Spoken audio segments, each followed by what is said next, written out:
La politique à la française. Ah, la politique française. Ce grand cirque où les clowns se battent pour le prix du meilleur numéro. On dirait que chaque jour, on nous offre une nouvelle pièce de théâtre absurde, où le bon sens a pris des vacances à la plage, et les acteurs principaux semblent avoir confondu leur rôle avec ceux d'un sketch des inconnus. Mais attention, moins drôle et avec des conséquences bien réelles. Entre le Rassemblement national et la France insoumise, on assiste à un véritable bal masqué. Les uns promettent de renvoyer les migrants chez eux avec des cartons de pizza, tandis que les autres veulent accueillir tout le monde, y compris le facteur. On se croirait dans un épisode de Koh-Lanta, mais sans le feu de camp et avec beaucoup plus de cris.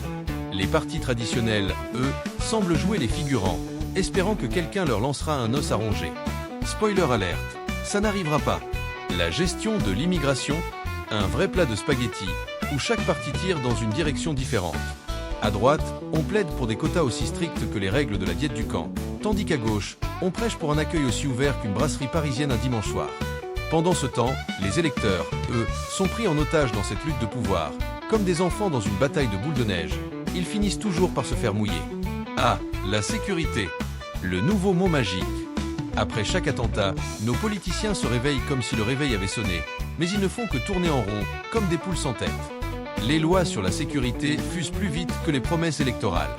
On dirait qu'ils essaient de réparer un vieux moteur avec du scotch et un chewing-gum. Les débats, un vrai festival de mauvaise foi, où chacun essaie de prouver que l'autre est le champion du monde de l'inefficacité. Et que dire de la justice sociale? Les gilets jaunes, ces héros du quotidien, sont devenus les figures de proue d'un mouvement qui demande des miettes à ceux qui se goinfrent. Pendant que les politiciens se battent pour savoir qui peut faire le plus beau discours, les inégalités continuent de grimper comme un chat sur un arbre. On se croirait dans une mauvaise série, où les méchants gagnent à chaque épisode. Finalement, la scène politique française ressemble à une mauvaise sitcom, où les rires enregistrés couvrent les pleurs des citoyens.